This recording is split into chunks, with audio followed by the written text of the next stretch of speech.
And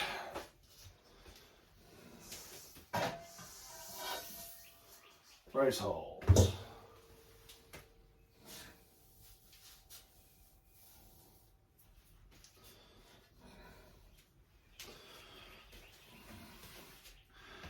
All right, it is brew footage day for a Czech lager.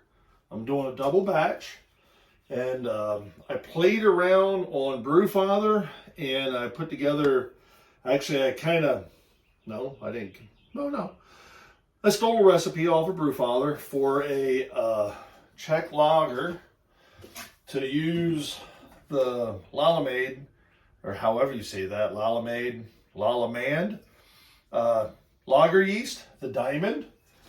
And it's very simple grist on this. It's 19.5 pounds of Pilsner and 1 pound of Munich.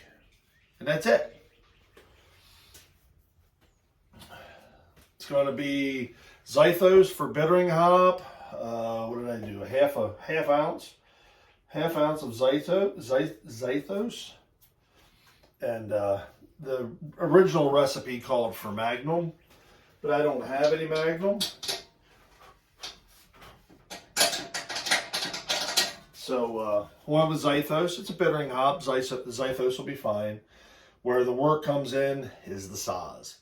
So it'll have Saaz in the beginning, middle, and at the end. And yeah. Brew day. Let's get some water started. Lager. Now, one of the things that I'm doing with this is I started playing around with Brewfather. Not sure I care for it as much. I'm used to Beersmith. So there's a little bit of difference. I'm using my numbers for strike in and for sparge off of Brewfather because that's what I'm used to. But there is a difference. So on the Beersmith, it is telling me to mash in at 7.5 gallons. On Brewfather, it's telling me to mash in at 6.63. So not quite a 6.63, so a gallon difference there. All right. This is having me sparge with 8.16, and this is having me sparge with 9.51. So there's a gallon difference there. So I'm 2 gallons higher of water volume on this than I am on this. And that could be because of the equipment profile. The equipment profile that I'm using on the Brewfather, because I couldn't really find a 3-vessel Herms system. So what I did was, let me see if I can find it on here. Oh, it's called Brew Home 40 liter, which is your closest to 10 gallon. It's what, 10.5 gallons for the brew house. And on here, I actually use the Rims Herms single infusion lay body. So that could be the difference, you know. I have noticed that my profile in Beersmith has been pretty good. I've not been very far off. So we'll see. We'll see. I don't want a thick. I like to have a little bit of a thinner mash because I'm circulating everything. So that could be part of the issue. So there we have that. Now it's basically just a sit and wait. We'll go ahead and okie dokie. Where are we now? Oh, where are we now? Well, I moved the heat over to the boil kettle because I got the HLT up to about 165 degrees. It'll be good sitting there. Right now, boil kettle's up to 130 degrees. So I'll let that get up to about 160.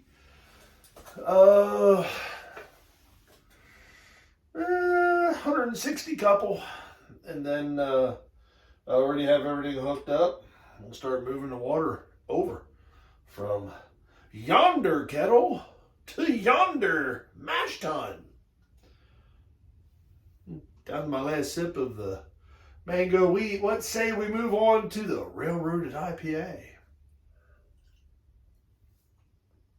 A yummy. Nice thing about this setup is I don't have to get off my chair. Oh yeah.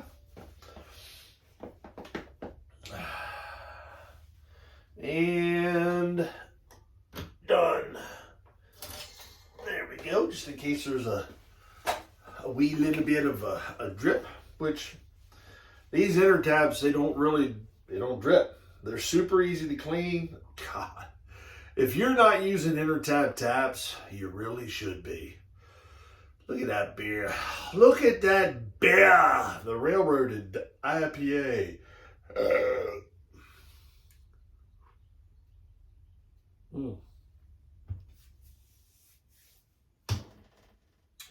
Oh, that's a dandy. Oh, that's a dandy. Ay, ay, ay. Okie doke. So, in case you haven't guessed, we are now transferring the hot water from the boil kettle into the mash tun via underlay. It's where you bring the water in from the bottom and bring it up. I have found that it works. My system likes it this way. It does.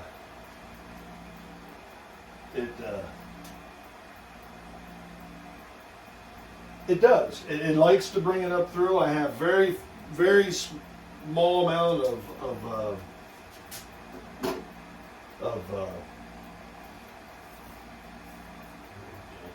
woohoo! Very, very, very small amount of dough balls and stuff to that nature.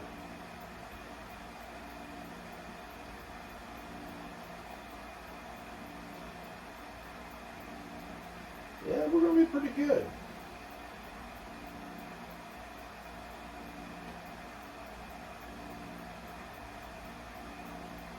Gonna be pretty good. Get as much of this water in there as we can. That's pretty good right there. Pump one, we're gonna shut off. And let's give her a stir, shall we? Oh yeah.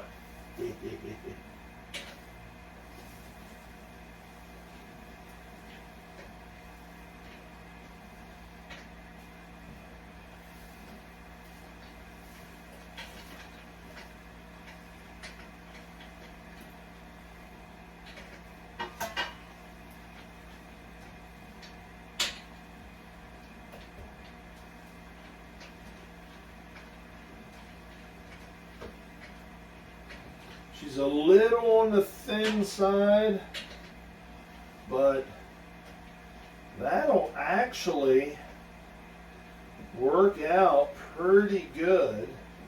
So I get everything through the hoses. This is going to be just about right where we want her.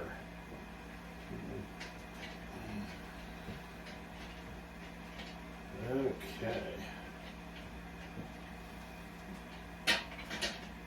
She's good and mixed up.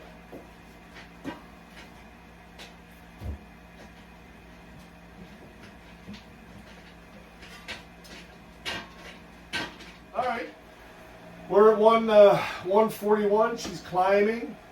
I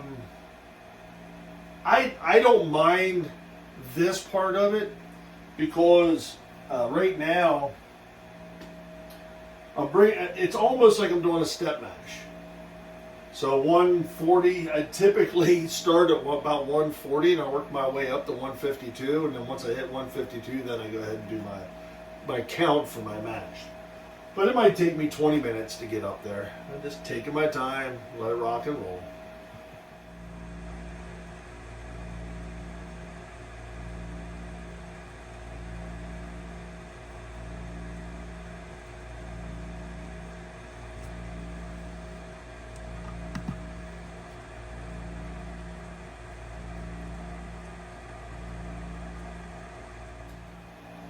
We are officially mashing.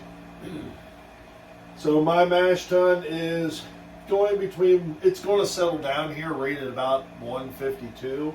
I found that 154 in the HLT, you have some loss, you know, through movement, through the pumps and all that. I can keep it between 151 and 152 for the hour without any issue. It should hit 152 and it'll just stay there.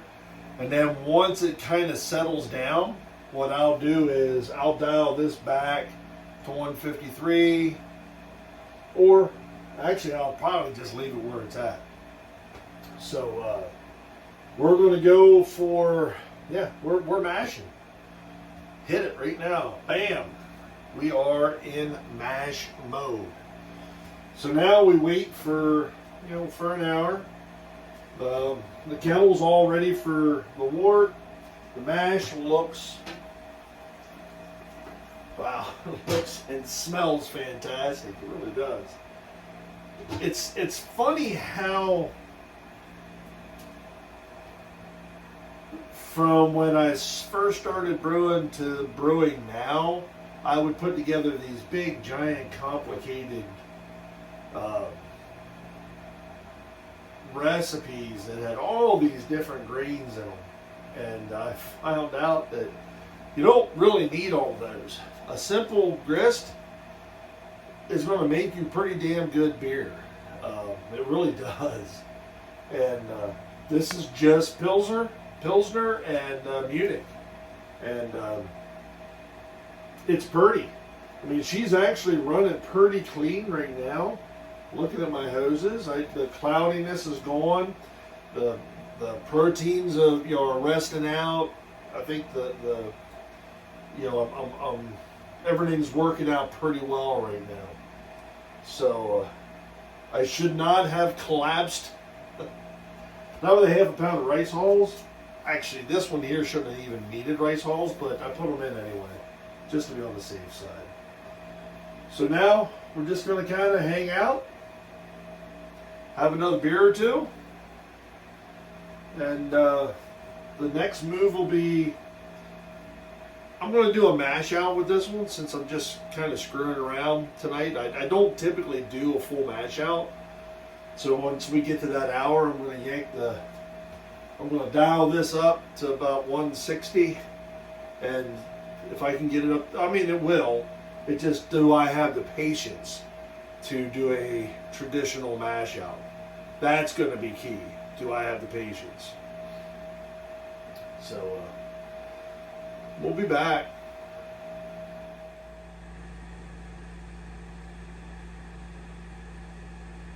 And we are mashing out right now. 168, 169, 170 degrees is about where I want to be. We're going to do this for 10 minutes. Matter of fact, I am going to drop this guy down to 170. We're going to leave it there because we are mashing out. This is something that I do not do very often. And it's because it adds more time to the brew day. Just simply put, that's the reason why. But it's something that I should probably try to get into the habit of doing a little more often. So, it didn't really take me that long to get it up to 168. Probably took another like 10, 15, 20 minutes. So she's warm. These kettles are cooking right now. So here in about 10 minutes, we are going to start pulling. Well, I'm going to get everything configured to where I can start pulling this out and pulling my water over for my sparge. So, what I like to do is get all my hoses set up, start running the hot water over, give me about this much on top, and then I'll start pulling it out. Then I usually stand here and pay attention to what I'm doing, because I'm taking down. See, I need to do 9.5 gallons. I need to pull out of here. So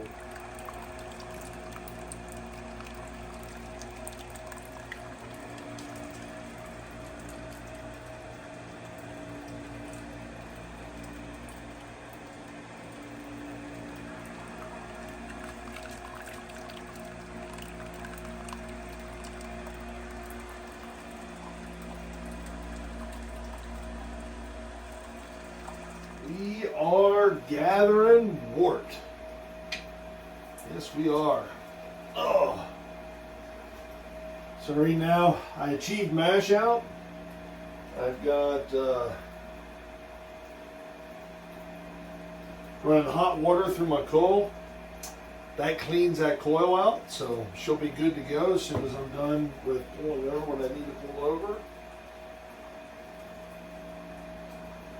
And I am at a spot where I can actually go ahead and start my boil.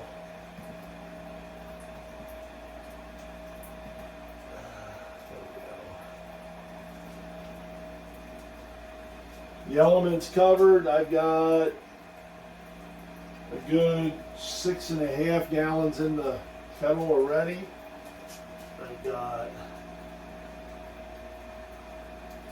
I'm at the spot now where I need to pay attention.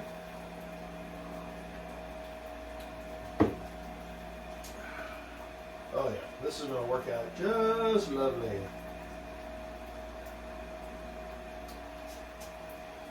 That's pump 2. Shut pump 2 off.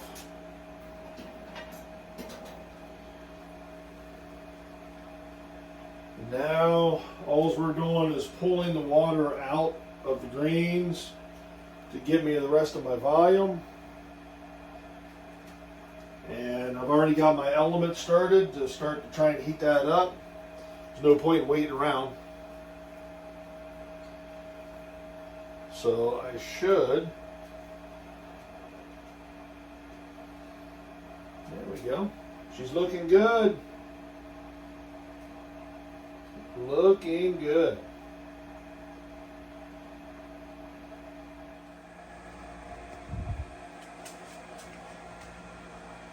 Here's the grain bed.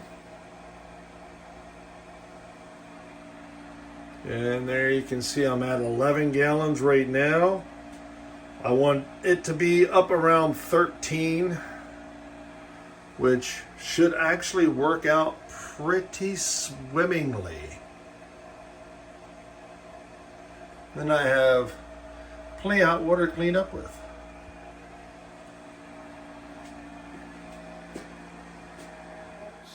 Standing. I am just under 13 gallons in the pot. This ran out, so she's done. Yeah, this worked out. Man, this worked out good. That was like the perfect volume. So my beer smith is pretty much spot on. It's pretty much right where it needs to be. It knows my system. So now what I'm going to do is go ahead and get my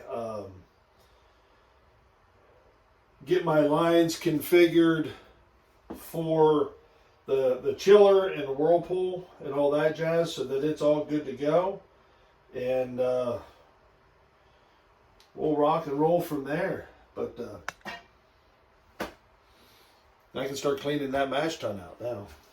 Oh, awesome.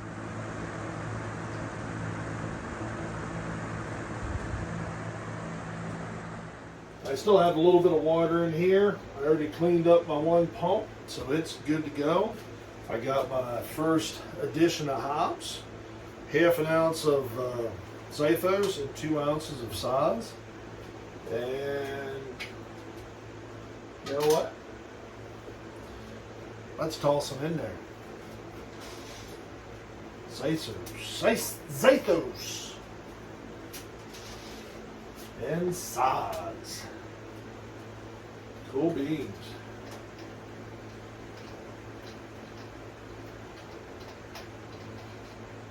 Nice.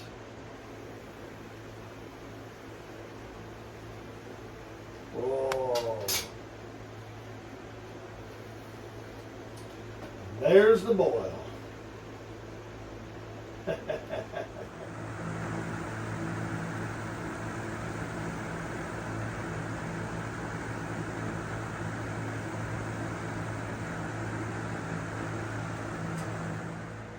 Here, take a look at the burl.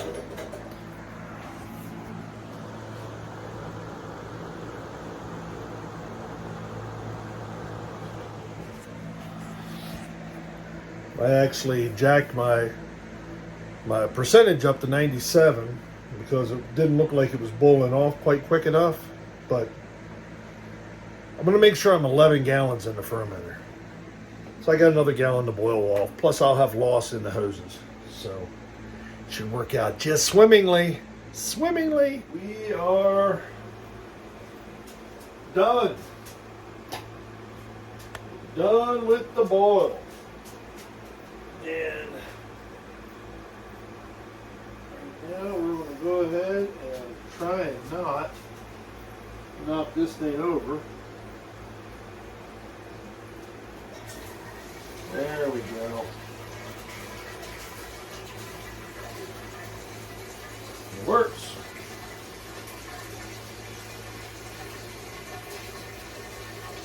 So right now what I'm doing is I'm running this initial hot water over into this keg. I've already got PBW in it, so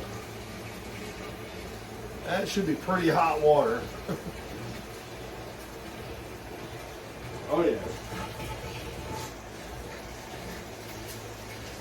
So I'm going to fill that keg up with water, then I'm going to shut the pump off, and I'm going to actually put it over here, and I'm going to put some more water in my kettle, because I might want to do a little bit more of a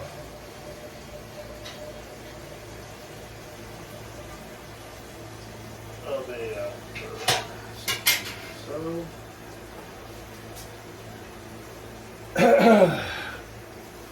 I'm going to do some more cleaning maybe tomorrow. That way I have,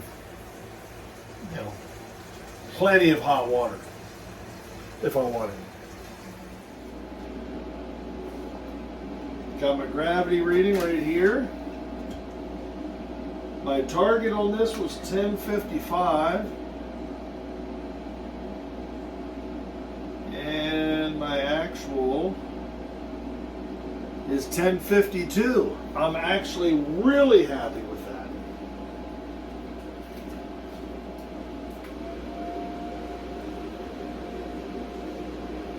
And I'm about 10.5 gallons in for a minute.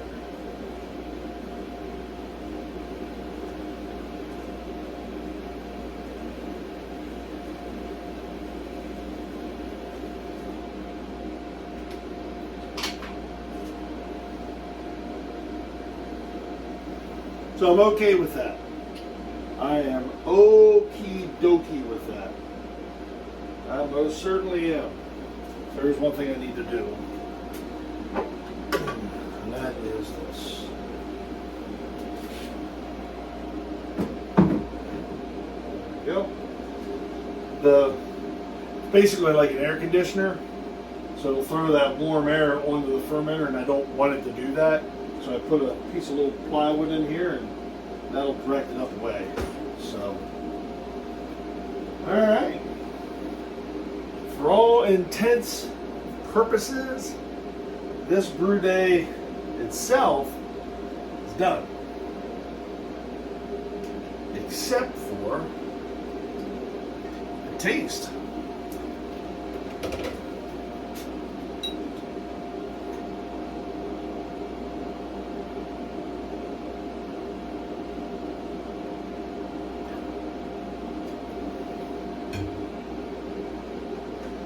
I like the color very much.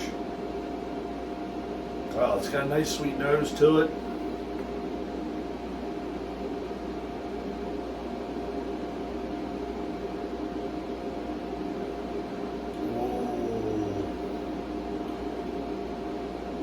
Oh, that's clean. That is really clean. Far out.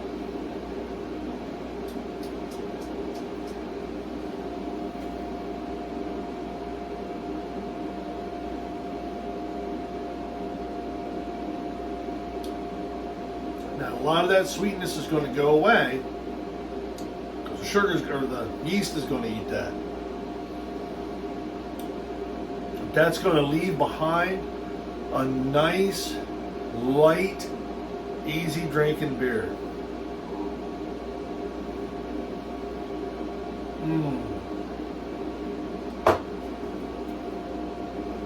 Oh yeah. Oh yeah. I'm digging that. I am digging that. Far out. Cool. So I got some cleaning up to do. Mainly just the boil kettle.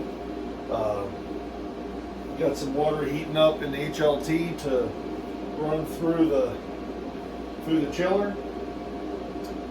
And yeah, baby, rock and roll. I'll show you some fermentation tomorrow. Right now I'm just going to clean up. We'll be back. Alright, so it's the next morning, and I came down to drop the temperature of the glycol down to 56. So we'll let it lager for 2 weeks, something like that. It got cold overnight here in South Central Pennsylvania. It did. Weird, I'm not showing any activity in this bubbler, but I'm not going to go off of that. Sometimes that can get kind of weird, but we'll go off of gravity readings so that I know, because I've never really truly lagered before. So we'll see how this goes. So there you have it. That's my brew day at Little Face Brewing for the Brewtubers official Facebook page. If you've not been to Brewtubers, go there. It's pretty cool. This is SJ Port, Little Face Brewing. Enjoy the fruits of your labor, folks. Brew beer. Brew wonderful, wonderful beer. Cheers.